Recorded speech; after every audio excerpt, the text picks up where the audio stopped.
Dios les bendiga, queridos hermanos, queridas hermanas, en esta preciosa hora. Le damos gloria y honra a nuestro Dios, así como se encuentran, hermanos. Vamos al Padre en oración para poner este tiempo en las manos de Dios. Amén. Venimos delante de tu presencia, Señor, Dios Todopoderoso, recordando, Señor, nuestra fragilidad, Señor, y nuestra dependencia, Señor, de tu gracia, de tu poder, de la presencia de tu Espíritu Santo. En este día, Señor, preparamos nuestras mentes y nuestros corazones para recibir tu palabra. Pongo mi vida en tus manos, Señor, en este día, pidiéndote, mi Señor, que sea un instrumento en tus manos, que sea un vaso, Señor, en manos del alfarero, de tal manera, Señor, que al abrir mi boca, Señor, pueda expresar el consejo de Dios para tu pueblo en este día. Pedimos tu gracia, tu dirección y tu bendición por Cristo nuestro Señor. Amén y amén. Gloria a Dios. Queridos hermanos, imagínense a una persona de escasos recursos que tiene un deseo ferviente de amar y de servir al Señor en su obra. Y de repente hay una misión tan especial, quizás un ejemplo como la que hicimos ayer, pero hay una comunidad que está muy lejana y no hay medios para poderse transportar, de tal manera que él pide, de alguna manera, que se preste un vehículo, ¿no? Y consigue una amistad, se le preste el vehículo para que haga la misión en la obra del Señor, la cual él entiende que Dios lo ha llamado. Y de repente, hermanos, cuando el vehículo queda parqueado en algún lugar, el vehículo pierde los frenos, hermanos, y se va al río. Imagínense esa escena, ese momento donde una persona con escasos recursos presta algo, hermanos, que para él es prácticamente imposible de pagar. ¿Qué cuentas tiene que dar? ¿Cómo se va a presentar delante de aquella persona sabiendo que es creyente, hermano, sabiendo que es cristiano y que es responsable? ¿Qué puede decir? Queridos hermanos, en el libro de Segunda de Reyes, capítulo 6, encontramos una historia, hermanos, de un jovencito. La escritura dice que era uno de los hijos de los profetas, dice, hermano. Segunda de Reyes, capítulo 6, versículo 1 al versículo 7. Que había un problema, una situación, una necesidad en el lugar donde él estaba. Él ve la necesidad, él ve el gran problema que hay. Y él, hermanos, entiende que esa necesidad debe ser atajada. Así que invito a que vayan conmigo ahí a Segunda de Reyes, capítulo 6, verso 1 al verso 7. Amén. La escritura dice así, hermanos: los hijos de los profetas dijeron a Eliseo: he aquí un lugar en que moramos contigo, nos es estrecho, es muy pequeñito. Vamos ahora al Jordán y tomemos de allí cada uno una viga y hagamos allí lugar en que habitemos. Y él dijo: andad.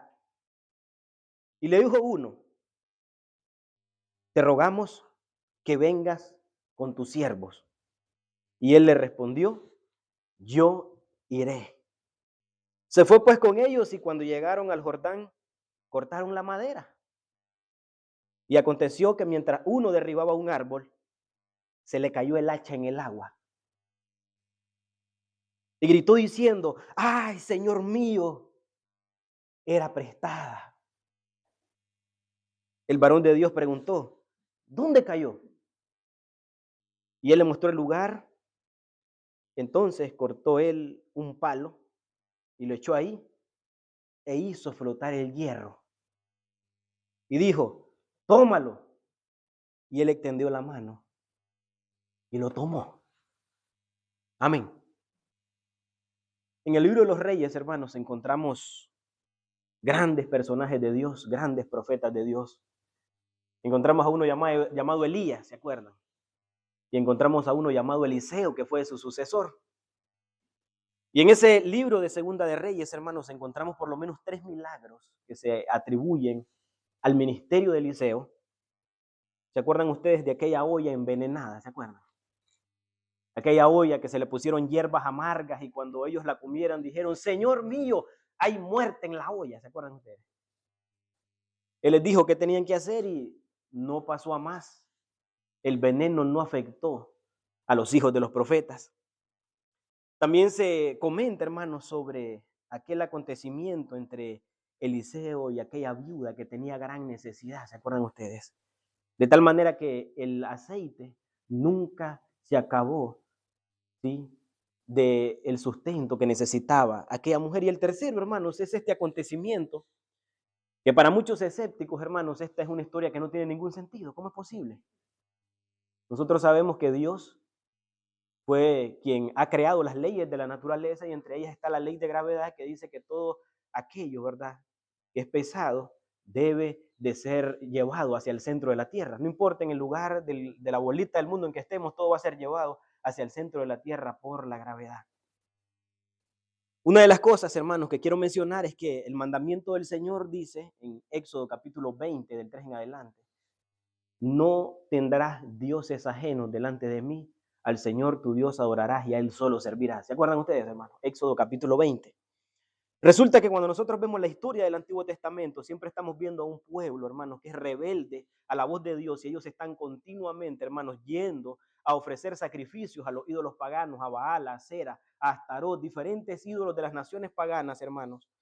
Y sobre todo en el tiempo de Elías, hermanos, que había un rey que se llamaba Acab con su mujer llamada Jezabel, habían reedificado los altares en los lugares altos para que se adorara a un ídolo pagano, no al Dios verdadero, hermanos, no al Dios de Israel, sino a un ídolo pagano. Y ahí a ese lugar, hermanos, llegaban los hijos de Israel a adorar, hermanos, a Baal, el Dios de las moscas, según la traducción del diccionario bíblico. Hermanos, nosotros vemos a Eliseo y en parte de la escritura se nos muestran, hermanos, que a partir aproximadamente desde el tiempo del profeta Samuel, Dios queriendo, hermanos, llevar a su pueblo por un buen camino, se comenzaron a levantar unas especies de seminarios. Se levantaron a levantar ciertas especies de escuelas, hermanos, donde Dios llamaba a hombres, hermanos, para que pudieran servir en el ministerio del servicio, de advertir y de predicar, hermanos, lo que Dios les estaba enseñando. Ustedes recordarán, hermanos, en alguna ocasión cuando a Saúl, aquel que ha sido llamado por Dios, en el momento que Dios lo ha llamado, se le pierden unas mulas, ¿se acuerdan ustedes?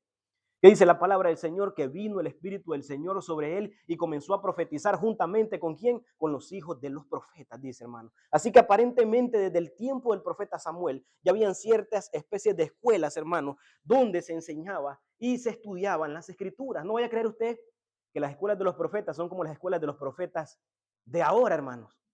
Hay lugares donde van y te enseñan a cómo orar en lengua. No estamos hablando de eso, hermano. Esos son falsos profetas. Esos no son los profetas del Antiguo Testamento. Los profetas de Dios son los que hablan la palabra de Dios. Son los que dicen, así dice el Señor, sin contradecir los que enseñan las Sagradas Escrituras. Entonces, hermanos, después podemos ver que cuando Elías, hermanos, va a ser llevado al cielo en un torbellino, hay cerca de 60 hijos de profetas, ¿se acuerdan, hermanos? Que están viendo desde las montañas todo lo que está pasando y que si Elías va a Betel, ¿qué le dice Eliseo? Ahí donde tú vayas, yo voy a ir. Y Eliseo le dice, Elías le dice, quédate aquí que yo voy para Betel. Y el otro le dice, donde tú vayas, yo te voy a seguir. Ellos vieron, hermanos, cuando el manto de Elías, hermanos, fue tomado por Eliseo. Y él preguntó en aquella ocasión, ¿dónde está el Dios de Elías? ¿Se acuerdan? Y con el manto de Elías, hermanos, golpea las aguas del Jordán y las aguas del Jordán se abren en dos. Los profetas comprendieron y dijeron, el espíritu de Elías ha reposado sobre Eliseo. Y ellos reconocieron, hermanos, que Dios había llamado a Eliseo para una obra especial en Israel. Siempre que nosotros vamos a las escrituras en el Antiguo Testamento, tenemos que tener claro, hermanos, cuál es el centro de la hermenéutica y de la interpretación correcta, hermanos, cuando nosotros vamos ahí. Única y exclusivamente tenemos que ver a Cristo Jesús, el Hijo de Dios. ¿Sabe por qué? Porque todo apunta a Él. De tal manera que cuando usted ve a Moisés en el Antiguo Testamento, usted ve un tipo de Jesucristo, ¿sí o no? Libertador. Cuando usted ve a Josué en el Antiguo Testamento, ¿a quién es el que tiene que ver? Tiene que ver a Cristo. Cuando usted ve a Samuel en el Antiguo Testamento, hermanos, ¿a quién es el que tenemos que ver? Tenemos que ver a Cristo. Cuando usted ve a Elías ahí, hermanos, ¿a quién es el que tiene que ver? Y cuando nosotros vemos a Eliseo, amados hermanos, ¿a quién tenemos que ver? Tenemos que ver a Cristo y solo Cristo. No queremos nada más. Queremos ver solo a Cristo, queridos hermanos. Eliseo, hermanos, es un tipo de Cristo, es el representante de Dios en la tierra en ese momento. Yo quiero, hermanos, que reflexionemos en estas cosas que nos menciona la palabra del Señor. Los hijos de los profetas, hermanos, de acuerdo a algunos comentarios bíblicos que yo he leído, se menciona que ellos estaban, hermanos, cerca de Jericó. Ahí cerca de Jericó estaba el río Jordán y por ahí pasaba, hermanos. Y ellos se dieron cuenta que Dios estaba llamando a más gente, que Dios estaba congregando a más hijos de los profetas. Y el lugar donde ellos se encontraban, hermanos, no era un lugar cómodo.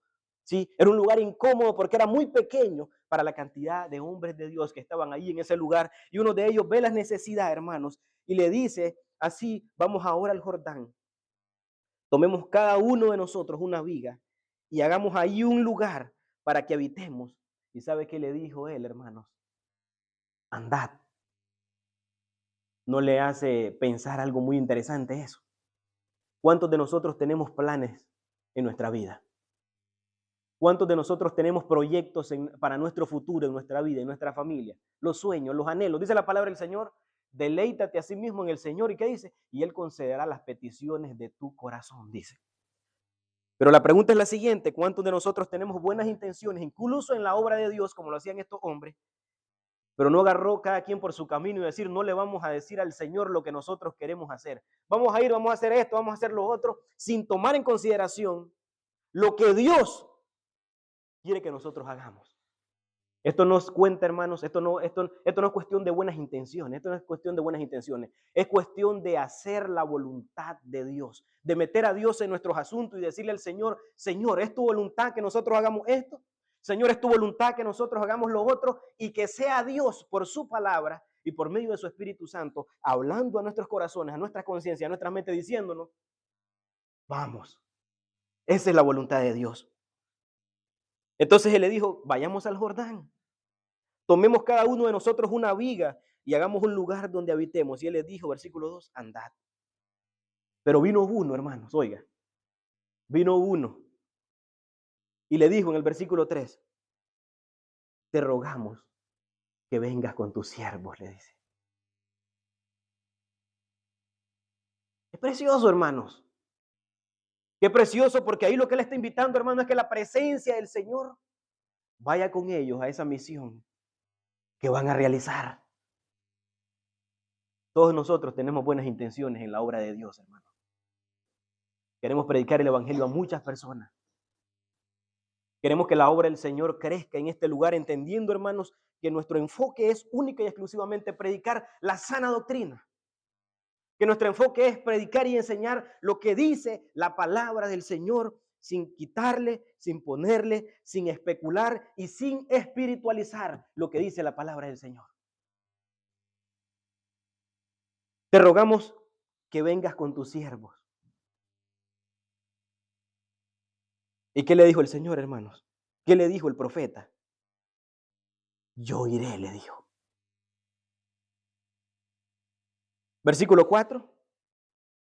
Se fue pues con ellos y cuando llegaron al Jordán, cortaron la madera, dice. Y aconteció que mientras uno derribaba un árbol, la escritura lo que dice, hermanos, en el hebreo es, se cayó el hierro, es que dice, hierro. Para que nosotros entendamos, sabemos nosotros que era un material no rústico, obviamente, quizás no como el hacha que nosotros conocemos hoy, pero sí quizás buscando ese perfil, buscando esa manera. Dice, hermanos, que se cayó el hacha en el agua y él gritó diciendo, Señor mío, era prestada. Hermanos, ustedes no saben el gran problemón en el que se metió este hombre ahí.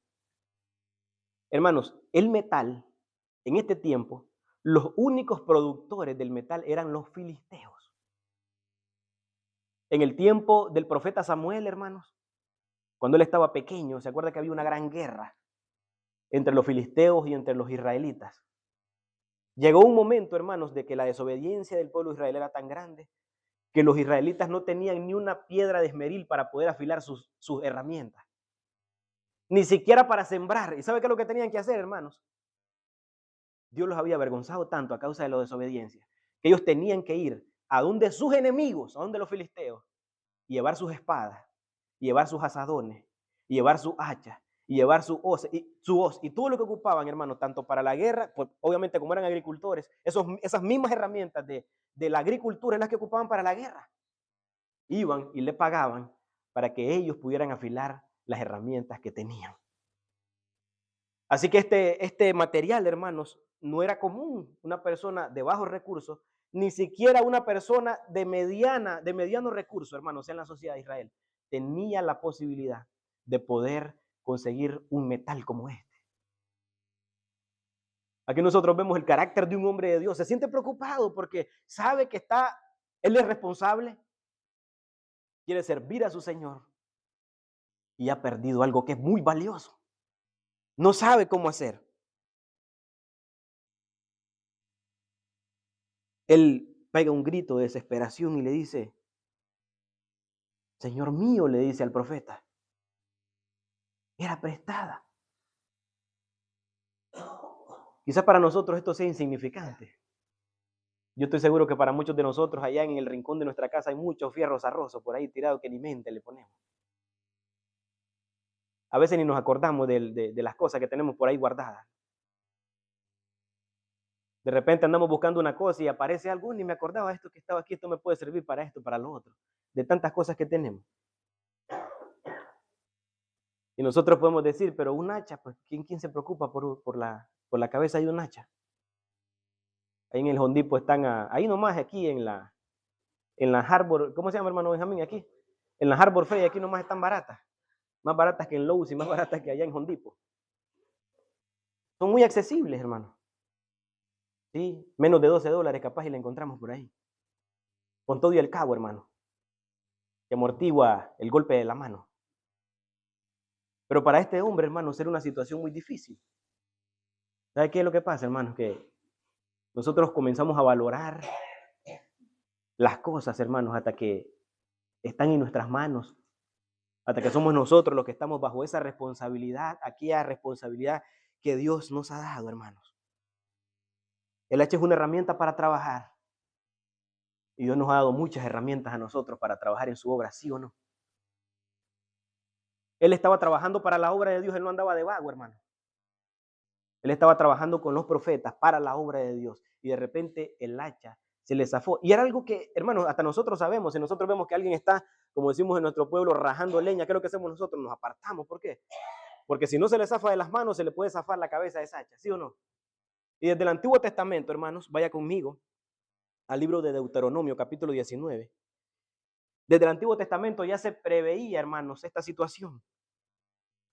En Deuteronomio capítulo 19, hermanos, cuando se habla de las ciudades de refugio, aquellas ciudades, hermanos, donde la gente por algún accidente, hermanos, podía quitarle la vida a una persona, habían lugares donde nadie podía llegar, hermanos, ahí, y ellos se podían refugiar. En Deuteronomio 19, versículo 4 y versículo 5 dice así: y este es el caso del homicida que huirá allí. ¿A dónde? A esas ciudades de refugio. Huirá allí y vivirá. Aquel que hiriere a su prójimo sin intención y sin haber tenido enemistad con él anteriormente. Pone un ejemplo y dice, como el que fuere con su prójimo al monte a cortar leña, dice, hermanos. Y al dar su mano el golpe con el hacha para cortar algún leño, saltare el hierro del cabo, dice. Y diere contra su prójimo, y éste muriere, aquel huirá a una de estas ciudades y vivirá, dice la palabra. Era posible un accidente. Una muerte no en primer grado, como se dice aquí, ¿verdad? Sino involuntaria.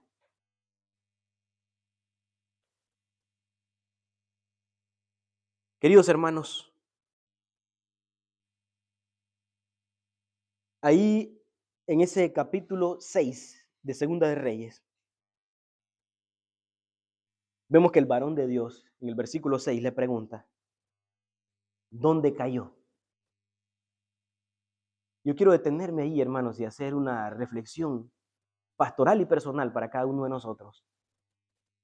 La palabra de Dios nos dice que Él nos ha dado dones y talentos a cada uno de nosotros. Y esos dones y esos talentos deben de ser puestos, hermanos, para la gloria y para la honra del Señor, de tal manera que esos dones y esos talentos se multipliquen. Así como esa hacha que se le fue prestada a ese hombre. Dios nos ha dado dones y talentos a cada uno de nosotros que han sido prestados por la gracia del Señor para que nosotros trabajemos en su obra. Y quizá alguno de nosotros, de los que nos encontramos aquí, el hacha se nos ha caído hasta el fondo del río Jordán. Y hoy el Señor, a través de la palabra del profeta, de una manera figurada, nos pregunta a nosotros, ¿dónde se te cayó? ¿Dónde la perdiste? ¿Sabes por qué? Porque aquel que te la dio, tú tienes que ir y entregarle cuentas de eso que Él te ha dado en tu mano.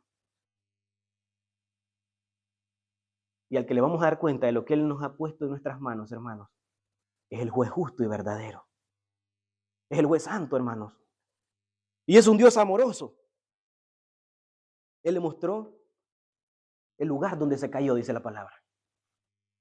Usted y yo sabemos, hermanos, en qué lugar nos hemos detenido y en qué lugar, hermanos, hemos puesto nuestro talento, no para producir, no para trabajar, sino que abandonamos lo que Dios ha puesto en nuestras manos. Dice la Escritura, hermanos, que el profeta cortó un palo, dice, hermano. ¿En qué cabeza cabe que un palo tirado sobre el agua va a hacer flotar un hierro del fondo de un río?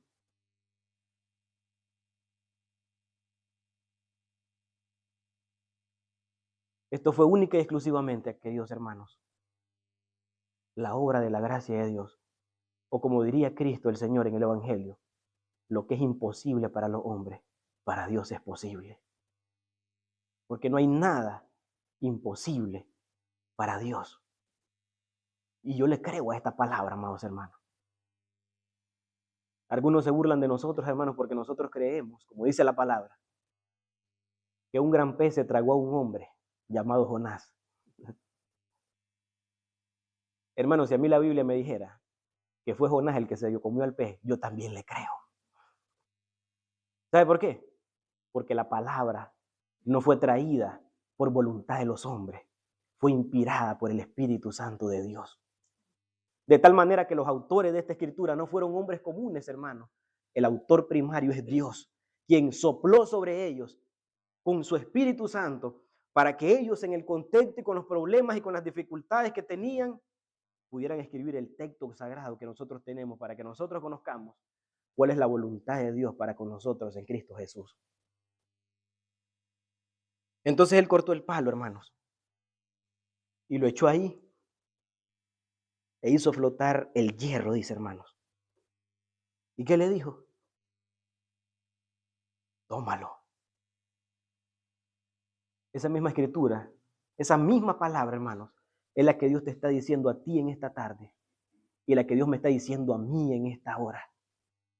Ahí donde dejaste estirado tu talento, ahí donde dejaste estirado la herramienta, lo que Dios te ha dado para que tú construyas en la obra del Señor. Ahí, tómalo y sigue trabajando. Tómalo y sigue trabajando.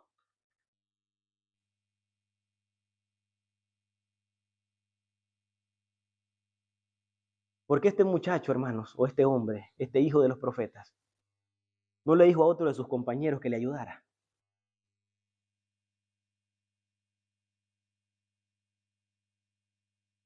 Yo mientras estudiaba esto, hermanos, me imaginaba poniéndome un buzo, hermanos, y tratar de ir a recuperar esa cuestión que es carísima y haciendo, hermanos, todo lo imposible para poder sacarlo, pero era imposible.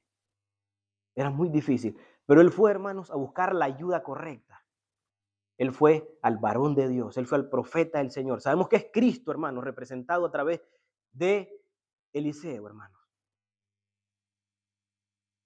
¿Sabe qué dice la palabra del Señor, hermano, en Jeremías 33:3? Todos sabemos, ¿verdad? Clama a mí y yo te responderé, dice la palabra. Y te enseñaré cosas grandes y ocultas que tú no conoces. Eso fue lo que le dijo el Señor a Jeremías, hermano, cuando él estaba aprisionado en aquella cárcel, ¿se acuerdan? Y él estaba preocupado por el futuro del pueblo. El Señor le dice, ¿por qué? Clama a mí, yo te responderé. Hay muchas personas que el Salmo 91, hermanos, lo tienen abierto en una mesita con una veladora. Como si el Salmo 91, hermano, fuera aquella película de los cazafantasmas, ¿no? Que está ahí ahuyentando, ¿no? Como ustedes han visto unas veladoras que ahuyentan a las moscas, hermano. Como si el Salmo, hermanos, tuviera algún poder místico en sí mismo que ahuyenta las malas vibras y los malos espíritus de la casa. Miren lo que dice el Salmo 91, versículo 15, hermanos. Invocarán mi nombre y yo les responderé, dice la palabra.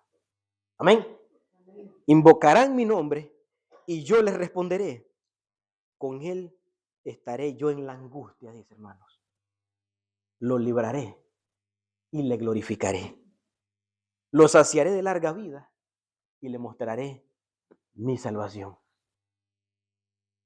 Hermanos, no importa la zozobra, el problema, la situación tan difícil que usted se puede encontrar, acuérdese de invocar un solo nombre, el nombre de Cristo Jesús, el Hijo de Dios.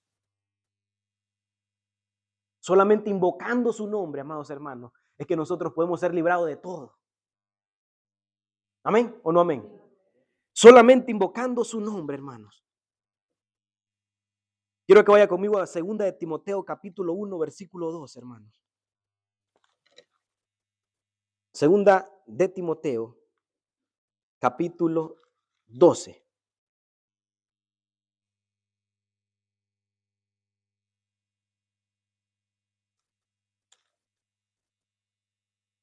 1:12, perdón, hermanos amados.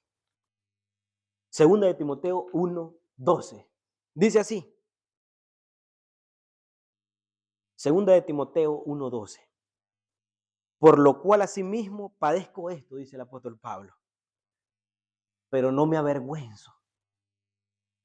Porque yo sé en quién he creído, dice. Y estoy dudando, dice, hermano. Repítelo, hermano, conmigo fuerte. Y estoy seguro, dice el apóstol, que es poderoso para guardar mi depósito para aquel día. Esa convicción, esa seguridad de que Dios está con nosotros, hermano. Esa fe no es producida por hombre. Es una fe que es producida por el poder del Espíritu de Dios cuando nos hizo nacer de nuevo. Es el poder del Espíritu de Dios. Hay un salmo que me gusta mucho y yo he hecho muchas reflexiones sobre este salmo, hermanos, que es el Salmo 46, versículo 1. Dios es nuestro amparo y nuestra fortaleza, queridos hermanos. Él es nuestro pronto auxilio en medio de las tribulaciones. ¿Dónde está clamando usted y dónde estamos clamando nosotros, hermanos? La palabra de Dios nos enseña, hermanos, que el único refugio, el único amparo, el único lugar donde podemos encontrar auxilio, socorro, es en nuestro Dios eterno. Amén. Ese es nuestro Dios eterno, hermanos. La palabra nos dice, hermanos, en el verso 7, que Él extendió su mano, dice, hermanos. Aquí podemos ver algo, hermanos. Podemos ver, hermanos, y la palabra nos puede enseñar una aplicación, hermanos, que los problemas pueden venir a nosotros, hermano, incluso sirviendo al Señor. Aquel que le ha dicho a usted que venga a Cristo y se van a acabar todos sus problemas, le está mintiendo. La palabra del Señor dice, muchas son las aflicciones del justo, dice, no del impío, hermano, del justo. Muchas son las aflicciones del justo, pero de todas ellas lo librará el Señor, lo librará Jehová. Todos nosotros, hermanos, pasamos por tribulaciones. Todos nosotros pasamos por aflicciones, amados hermanos. Todos nosotros, hermanos, pasamos por situaciones difíciles. ¿Sabe qué decía el salmista? Yo fui joven, dice, y he envejecido, dice. Y yo no he visto a justo desamparado, ni a su descendencia que ande mendigando el pan. Ese es el Dios que nosotros adoramos, hermano. el Dios que nosotros servimos. Hermano, capaz, hermanos, y muchos de nosotros llegamos, como se dice muchas veces, de todas las cosas que nosotros tenemos que pagar completito hasta el 15, hasta el 30, hermanos, esperando que nos den el cheque del día de la quincena siguiente. Capaz que sí. Y capaz que muchos de nosotros nos preocupamos y decimos, pero ¿y qué va a pasar con la vida de nuestros hijos, hermano? Bueno, lo mismo que pasa con nosotros y pasó con la vida de nuestros padres, lo mismo que pasó con nuestros padres, con la vida de nuestros abuelos. Que Dios sigue sentado en su trono y que Dios sigue teniendo el control en la vida de aquellos hombres que vivieron y partieron con el Señor y sigue teniendo el control en nuestras vidas. Y cuando nosotros partamos de esta tierra, Dios seguirá sentado en su trono, gobernando y rigiendo sobre todas las naciones, amados hermanos. Dios tiene el control de todo, nosotros nos preocupamos. ¿Sí? A mis jovencitos se me está cayendo el pelo, hermano. Bueno, pero es que esa es mi genética, no mi familia. Nos preocupamos de muchas cosas, hermanos, que no podemos controlar. Y nos olvidamos a veces, hermano, cuando la situación y el problema es tan grande, de que Dios siempre está teniendo el control de todas las cosas. Así que ser hijo de Dios, hermanos, no elimina las dificultades. Pero Dios está con nosotros, hermanos. Y nuestro refugio es el Dios de Jacob, como dice la palabra. Hermanos, Dios tiene un plan para cada una de nuestras vidas. Nosotros somos conscientes de todo ello. Pero la única manera, hermanos, es que nosotros podamos conocer cuál es la voluntad de Dios para con nosotros. Es que nosotros pidamos su dirección. Que nosotros lo invitemos, hermanos, que nosotros, hermanos, podamos conocer sus propósitos, su voluntad y decirle al Señor, ayúdame, guíame, ilumíname, Señor. Condúceme por el camino bueno, condúceme por el camino correcto. ¿Con qué limpiará el joven su camino? Dice el salmista, hermano. ¿Con qué limpiará el joven su camino, hermano? ¿Por qué nosotros nos rascamos la cabeza, hermano, cuando ya somos grandes? ¿Por qué nosotros después nos lamentamos por las malas decisiones que hemos tomado a lo largo de nuestra vida? ¿Por qué? Porque la única manera con que el joven puede limpiar su camino es con guardar el testimonio de la palabra del Señor. Escuchando, hermanos, los consejos de nuestros padres. Nuestros padres no son nuestros enemigos, hermanos. Aunque a nosotros no nos gusten, ellos siempre van a querer lo mejor para nosotros. Con guardar su palabra, hermanos. Así que en cada decisión, hermanos, aún en las cosas pequeñas, en lo cotidiano, imagínense ustedes, Dios, hermanos, involucrado porque se cayó la cabeza de un hacha en el agua. Eso es algo, hermanos, que, imagínense usted, muchos de nosotros que hemos trabajado en la construcción y en otras cosas, ¿cuántas herramientas no hemos dejado tirado por un lado y por otro de tantas cosas que se ocupan? Muchas cosas. Se nos descompuso el carro, nos bajamos para la caja de herramientas y cuando percatamos la copa 8 ya no la tenemos ahí, la que más se ocupa, la copita 10 ya no la encontramos, no sabemos dónde está. ¿Quién podría pensar, hermanos, que Dios está pendiente de esos detalles tan pequeños en nuestra vida? Dios está pendiente de todo lo que pasa en nuestra vida, hermanos. Dios está pendiente de cada situación en nosotros. Así que, hermanos, la fe es el puente, hermanos, entre una situación difícil, un problema, y la mano de Dios. Para eso hay que creerle a Dios. Hay que poner nuestra confianza en el Señor. Hay que poner nuestra vista, hermanos, en el Señor. Hermanos, sin fe es imposible agradar a Dios. Hebreos 11:6 dice que es necesario que el que se acerca a Dios crea que le hay y que es galardonador de los que le buscan, porque sin fe es imposible agradar a Dios. Sin fe es imposible agradar a Dios. Quiero ir a Filipenses capítulo 4, versículo 6, hermanos. Por nada estéis, ¿qué dice la palabra, hermano? A ver otra vez, por nada estéis afanosos, dice la palabra.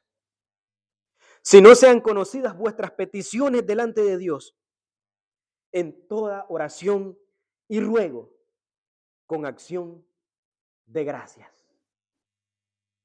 Nos sentimos intranquilos, hermanos.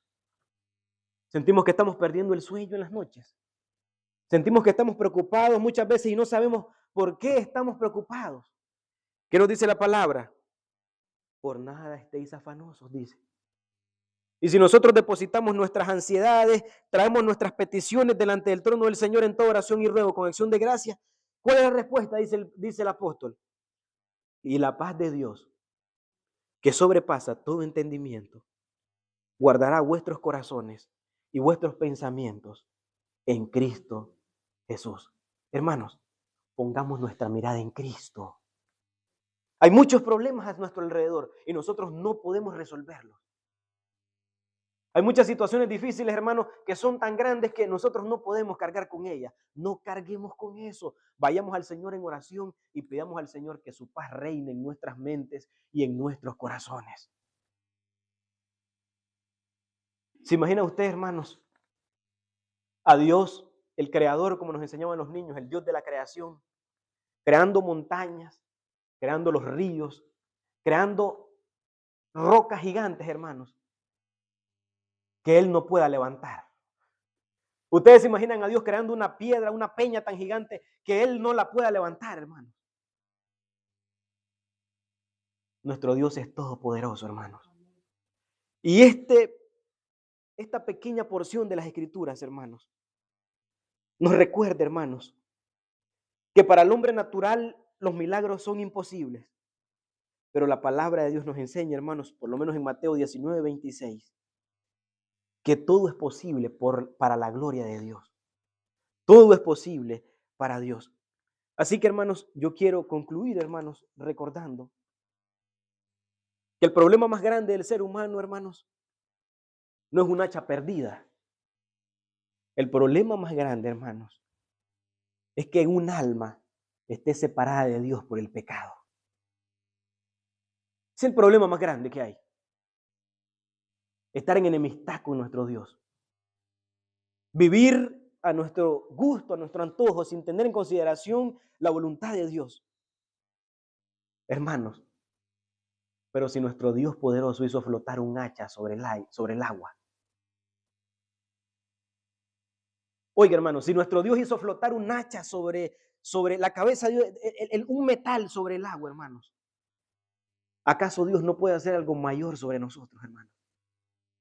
El hierro es un objeto vamos a ver, hermanos, no tiene sentimientos, no tiene emociones, no tiene vida.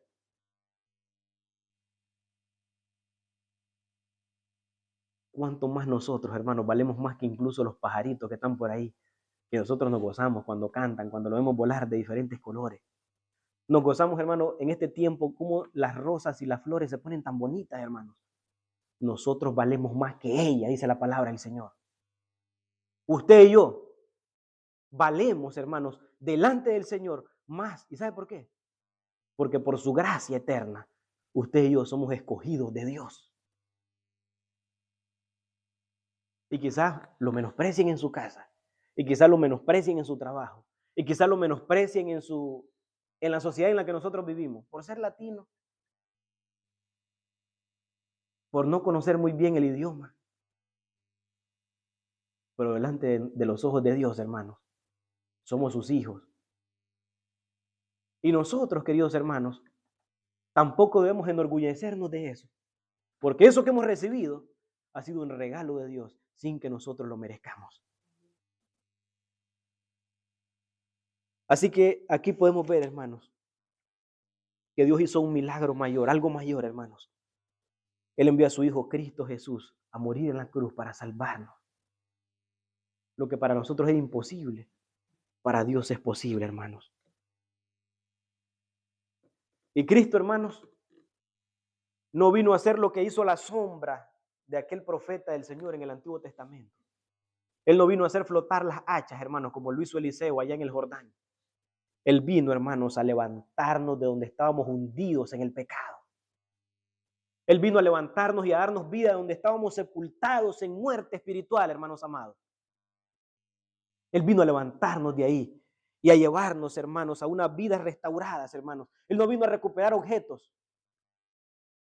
Una vez escuché una mujer que decía que ella le ordenaba a los ángeles que encontraran sus joyas cuando se le habían perdido. Que el Señor tenga misericordia, hermano. Muchos se ríen porque ya saben quién es, yo creo. No, hermanos. El Señor vino a buscar y a salvar lo que se había perdido, dice su palabra. Así que hoy, hermanos, Dios nos llama a cada uno de nosotros y a preguntarnos qué hemos perdido. ¿Qué problema parece imposible para usted y para mí? ¿Dónde necesita usted afianzar esa convicción y esa fe en el Señor? La palabra hoy nos enseña, hermanos, a extender la mano, a creer en fe, a extender la mano y a tomar por fe, hermanos amados, lo que Dios ya hizo por nosotros. Padre, venimos delante de tu presencia, Señor, dándote gracias, dándote gloria, dándote honor, Señor. Porque tú por tu palabra, Señor, hablándonos en sombras desde el Antiguo Testamento, Señor, nos presentas la obra de Cristo, Señor, y hay muchas cosas en que esta historia, Señor, nos enseña y podemos aplicar principios a nuestra vida, Señor. En recordar, Señor, que nosotros somos instrumentos tuyos en tus manos, Señor. Que los dones y los talentos que tú has puesto en nuestras manos son instrumentos, oh Dios mío, santos, para servir en la casa de Dios. Ayúdanos a recordar esta palabra en esta semana, Señor, y que sea de reflexión y de convicción y de fortaleza para nuestras vidas, Señor. Yo te pongo en tus manos cada vida, pidiendo la fortaleza, la sanidad, el consuelo, Señor, el vigor, la fortaleza, la restauración de la salud de nuestros hermanos y de nuestras hermanas, Señor. La protección de cada vida, Señor. El vigor que viene de tu presencia, Señor, para nosotros. Fortalece a nuestra hermana Delia, Señor, a nuestra hermana Jocelyn. Fortalece a nuestra hermana Elizabeth y a nuestra hermana Lupita, Señor, que no pudieron estar con nosotros en este día, Señor. Fortalece a los demás hermanos, Señor. Fortalece a Jorvi, Señor, que nos está visitando, Señor, en estos días. Habla a su mente y a su corazón y llénalo de tu gracia y de tu paz. Encamínalo, Señor, a tomar la leche espiritual no adulterada, Señor. Y Él pueda crecer, Señor, en santificación cada día. Y cada uno de nosotros, bendícenos, Señor, en el transcurso de esta semana y prepáranos para el siguiente domingo, Señor, si es tu voluntad, darnos la vida, seguir, Señor, en este lugar, ahora tratando de los asuntos competentes a tu reino, Padre. En el nombre de Jesús oramos y te damos gracias. Amén y amén, gloria a Dios.